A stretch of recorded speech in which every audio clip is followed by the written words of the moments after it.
Hello class 10।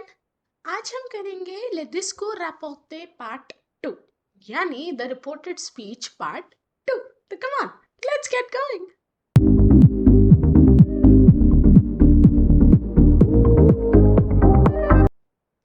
हाँ जी, आज हम करने वाले हैं le discours indirect और discours direct यानी इनडायरेक्ट से डायरेक्ट स्पीच हम फ्रेंच में कैसे चेंज करते हैं। पर इससे पहले मैं लेसन स्टार्ट करूं, अगर किसी ने भी इसी वीडियो का पार्ट 1 यानी रिपोर्टेड स्पीच पार्ट 1 नहीं देखा है, मैं उसका लिंक डिस्क्रिप्शन में और ऊपर एक कार्ड में दे रही हूँ। प्लीज उस वीडियो को गो थ्रू करके फिर इस वीडियो पे लौट आइए, आपको बेटर कॉन्सेप्ट समझ आएंगे। बट अगर आप कॉन्फिडेंट हैं और सिर्फ इनडायरेक्ट टू डायरेक्ट करने में प्रॉब्लम है तो चलिए मेरे साथ आइए। हाँ जी, इनडायरेक्ट से डायरेक्ट स्पीच बनाने के लिए हम एक सिंपल 3 स्टेप रूल फॉलो करते हैं। ठीक है, step 1, identify the type of sentence. Type of sentence माने क्या वो एक डेक्लेरेटिव सेंटेंस है, इंपेरेटिव सेंटेंस है या इंटेरोगेटिव सेंटेंस है। एक बार ये पता चल जाए तो आपके लिए चीजें थोड़ी आसान हो जाती है। अब ये पता कैसे लगाएं? ये सेंटेंस है il me dit qu'il danse। क्योंकि इस सेंटेंस में कनेक्टर का यूज हुआ है, मुझे पता चल गया ये एक डेक्लेरेटिव सेंटेंस है, नॉर्मल स्टेटमेंट। एक और एग्जांपल देखिए, il me dit de être calme। क्योंकि इस सेंटेंस में डी प्लस इन्फिनेटिव है, मुझे पता चला ये एक इंपेरेटिव सेंटेंस है। यानी जब मैं इसका डायरेक्ट स्पीच लिखूंगी मुझे सब्जेक्ट प्रोनाउन यूज नहीं करना और वर्ब की कॉन्जुगेशन का ध्यान रखना है। Next, il me demande si je viens। अब यहाँ सी लगा है तो मतलब है तो ये इंटेरोगेटिव, बट ये वो इंटेरोगेटिव है जिसका आंसर वी या नो में मिलेगा। तो मुझे ध्यान रखना है इस चीज को क्वेश्चन बनाते time. il me demande ce que je fais। अब ce que तो अपने आप में बहुत अच्छा हिंट है मेरे लिए। ce que हो या ce que क्यू यू ई हो, ये सब हमारे किसका या किसकी वाले क्वेश्चंस के लिए यूज होते हैं, राइट। एंड लास्ट बच्चों, il me demande quand j'arrive, जहां क्वेश्चन वर्ड ही हमें दे दिया हो तो हमें पता है क्वेश्चन ही बनना और उसी वर्ड के साथ बनना। तो स्टेप 1 हमारा बहुत इजी है, हमने टाइप ऑफ सेंटेंस आइडेंटिफाई किया। स्टेप 2 उससे भी ज्यादा इजी है, क्योंकि स्टेप 2 हमें बताता है कि जब आप इनडायरेक्ट टू डायरेक्ट स्पीच में जाओ, हमेशा फ्रेंच में कॉलन कॉलन होते हैं ये 2 डॉट्स और ट्रायंगुलर ब्रैकेट्स जिसके बीच में सेंटेंस आप लिखोगे ये यूज करो। ठीक है, तो अगर मैं पहले सेंटेंस का डायरेक्ट स्पीच बनाऊंगी तो मेरा फॉर्मेट ऑफ राइटिंग इस तरह होगा, एक फुल स्टॉप होगा, ये वाले सेंटेंस में एक्सक्लेमेशन होगा क्योंकि इंपेरेटिव सेंटेंसेस के एंड में एक्सक्लेमेशन मार्क आता है, और बाकी तीनों के केस में क्वेश्चन मार्क होगा ट्रायंगुलर ब्रैकेट्स के बीच। ठीक है, अक्सर हमें इंग्लिश वाली हैबिट होती है कॉमा और इन्वर्टेड कॉमास के बीच में हम चीजें लिखते हैं, बट फ्रेंच में लिखने का पैटर्न कुछ इस तरह। पहले 2 स्टेप अगर आपने करेक्टली कर लिए, स्टेप 3 पे थोड़ा एक्स्ट्रा फोकस कीजिए। स्टेप 3 हमारा कहता है बच्चों be careful with the pronounce, क्योंकि यही तो सारी दिक्कत शुरू होती है कि मैम सब समझ आ जाता है लेकिन इनडायरेक्ट से डायरेक्ट जाते वक्त समझ ही नहीं आता प्रोनाउंस कहाँ और कैसे चेंज होते हैं। तो चलिए अब ध्यान से समझते हैं। ओके, एक एक करके हर सेंटेंस कराऊंगी। सो पहला देखते हैं, il me dit qu'il danse। सब मुझे पता है ये एक डेक्लेरेटिव सेंटेंस है और अगर मैं इसका रिपोर्टेड फॉर्म लिखूंगी मुझे कॉलन और ट्रायंगुलर ब्रैकेट्स के बीच कुछ लिखना है। यहां तक मुझे क्लियर है, बट अभी प्रॉब्लम ये है कि ये il danse क्या सेम टू सेम रहेगा या यहाँ सब्जेक्ट में कोई चेंज आएगा। उस चीज को आइडेंटिफाई करने के लिए बच्चों हम क्या करते हैं, जो सब्जेक्ट होता है रिपोर्टेड स्पीच का, हम उसे मैच करके देखते हैं क्या वो स्पीकर या रिपोर्टी के साथ मैच हो रहा है या नहीं। इस केस में आप देख सकते हैं that the subject of the reported speech is the same as the speaker, यानी रिपोर्टेड स्पीच में जो सब्जेक्ट आपको गिवन था वो वही सब्जेक्ट है जो इस सेंटेंस को बोल रहा है। तो इसका मतलब डायरेक्ट फॉर्म में आप कौन सा पर्सन यूज करेंगे? First person. तो यानी ये इल जो फिलहाल थर्ड पर्सन है किस में चेंज हो जाएगा? ज, फर्स्ट पर्सन। तो हमारा आंसर क्या बनेगा? Il me dit je danse। इसी तरह से अगर ये बच्चों होता elle me dit qu'elle chante। यहां पर भी आप ध्यान से देखिए एल और एल मैच हो रहा है। इसका मतलब जब आप इसका डायरेक्ट फॉर्म लिखेंगे एल मदी, क्योंकि डिक्लेरेटिव सेंटेंस है, ट्रायंगुलर ब्रैकेट्स और कॉलन के बीच में ज, शांत, फुल स्टॉप और ट्रायंगुलर ब्रैकेट्स क्लोज। ठीक है, इजी है फर्स्ट रूल। चलिए अगला सेंटेंस देखते हैं। Il me dit d'être calme। भाई यहाँ तो कुछ मैच करने के लिए है ही नहीं। अब मुझे ये तो पता है क्योंकि डी प्लस इंफिनिटिव है तो इम्पेरेटिव है, लेकिन इम्पेरेटिव की ट्रू फॉर्म में कॉन्जुगेट करूं नो में या वो में? वो पता लगाने के लिए बच्चों हमें ध्यान देना है कि हमारा स्पीकर किससे बात कर रहा है, who is the person being addressed. अब यहाँ पे इट्स म इज सिंगुलर और इम्पेरेटिव का सिंगुलर कॉन्जुगेशन सिर्फ और सिर्फ किस में होता है? ट्यू में। तो यानी जब मैं इस इनडायरेक्ट सेंटेंस को डायरेक्ट फॉर्म में लिखना चाहूंगी मुझे क्या करना है? कॉलन, ट्रायंगुलर ब्रैकेट्स और एत्र की ट्यू फॉर्म यहां यूज करूंगी। सुआ काल और ब्रैकेट्स क्लोज। अब यहाँ पे अगर म की जगह होता है लेट्स से इल लर्दी ही सेज टू देम, तो क्या तब भी मैं यहाँ ट्यू फॉर्म यूज करती बच्चों? नहीं, उस केस में मैं यूज करती वो फॉर्म, वो की कॉन्जुगेशन कि आप सब स्टे काम, आराम से। ठीक है, सो इंपेरेटिव सेंटेंसेस में हमें किस चीज का ध्यान रखना है कि स्पीकर किससे बात कर रहे हैं। अगर रिपोर्टी हमारा सिंगुलर है तो ट्यू कॉन्जुगेशन ले लो, प्लूरल है तो ध्यान देते हुए नो या वो में से अपनी कॉन्जुगेशन पिक कर। ठीक है, ऐसे ही पढ़ते हैं इंटेरोगेटिव्स पे बच्चों। इंटेरोगेटिव करते टाइम अब आपको क्या ध्यान रखना, मैंने ऑलरेडी एक केस करा दिया जहां स्पीकर और रिपोर्टेड स्पीच का सब्जेक्ट मैच हो रहा है, तो आपको डिफरेंट करें। इस केस में रिपोर्टेड स्पीच का सब्जेक्ट मैच हो रहा है स्पीकर से नहीं, रिपोर्टी से, यानी जिससे बात की जा रही है उससे। तो ऐसे केसेस में जो हमारा रिपोर्टेड स्पीच वाला सब्जेक्ट है वो सेकंड पर्सन में चेंज होता है। तो यानी यहां पर जो ज है वो किस में चेंज होगा बच्चों? त्यों में।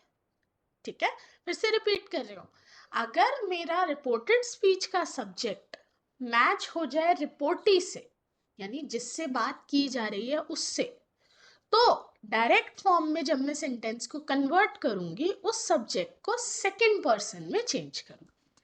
सो ये देखिए, il me demande viens-tu, या फिर अगर आपको इन्वर्जन में नहीं बनाना question, est-ce que tu viens, क्योंकि दोनों केसेस में क्या होगा बच्चों? दोनों केसेस में हमारा आंसर यस या नो में हमें मिले। ठीक है, इसी का एक वेरिएशन देखते हैं। लेट्स से यहां पे लिखा होता il lui demande s'il vient, he asks him if he is coming। Again यहाँ पे क्या हो रहा है बच्चों, एक बार कलर चेंज कर लेते हैं।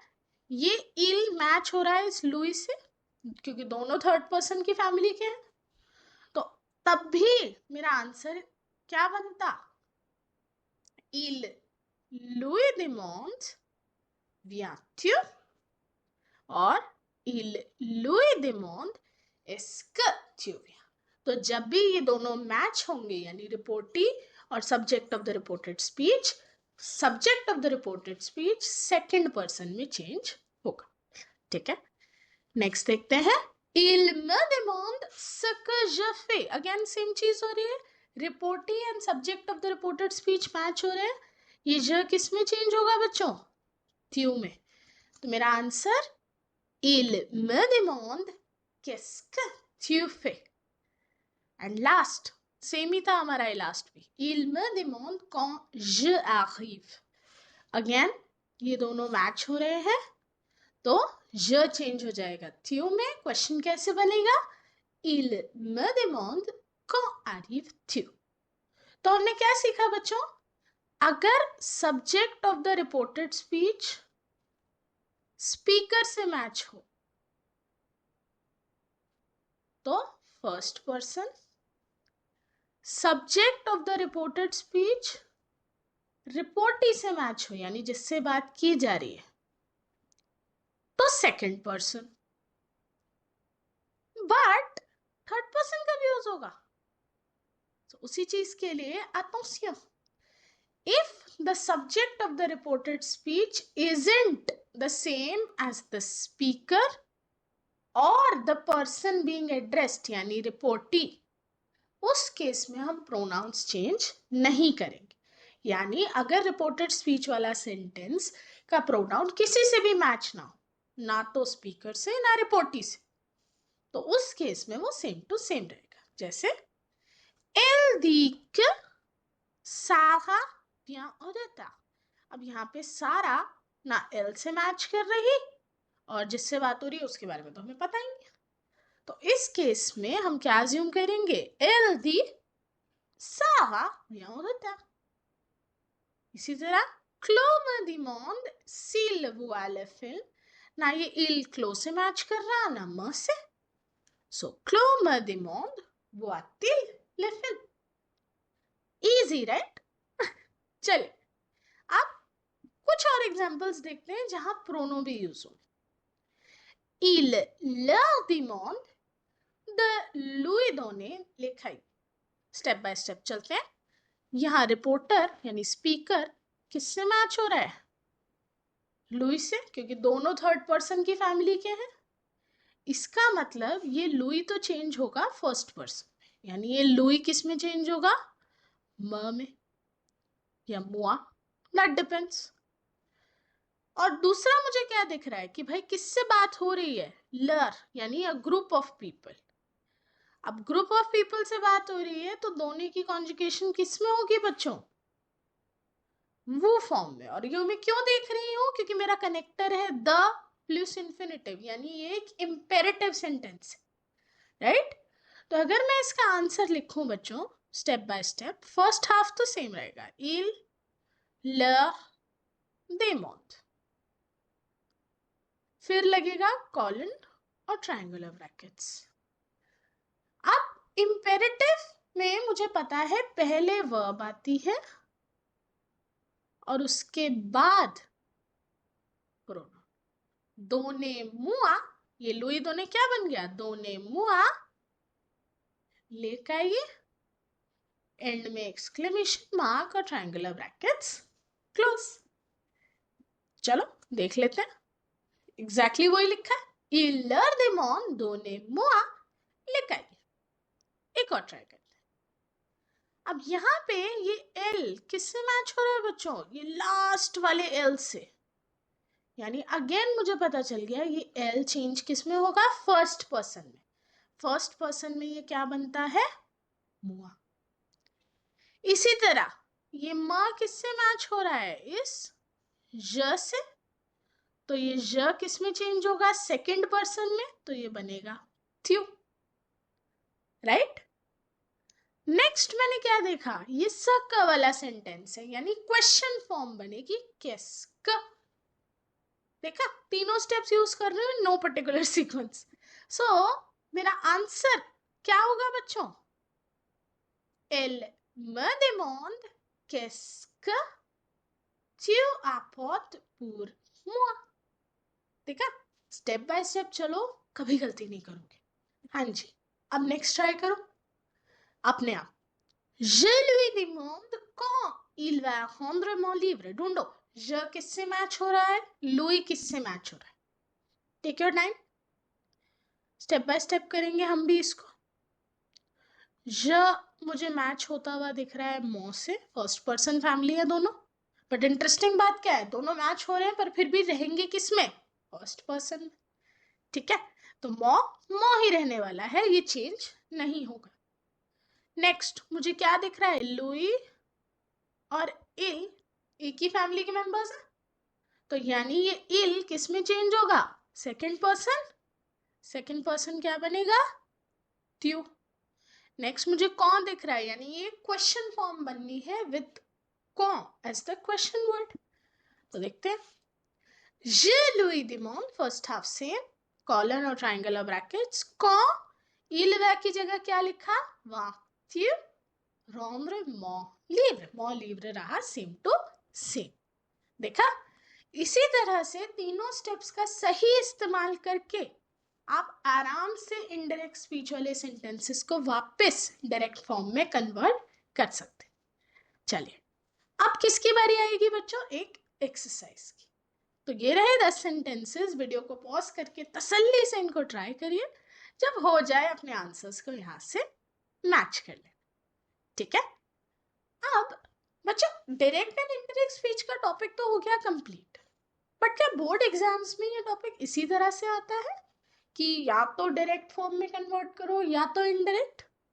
नहीं, बोर्ड में कुछ इस तरह का क्वेश्चन आएगा, आपके पास 7 सेंटेंसेस होंगे जिसमें से कुछ होंगे डायरेक्ट से इनडायरेक्ट में कन्वर्ट करने वाले, कुछ होंगे इनडायरेक्ट टू डायरेक्ट में।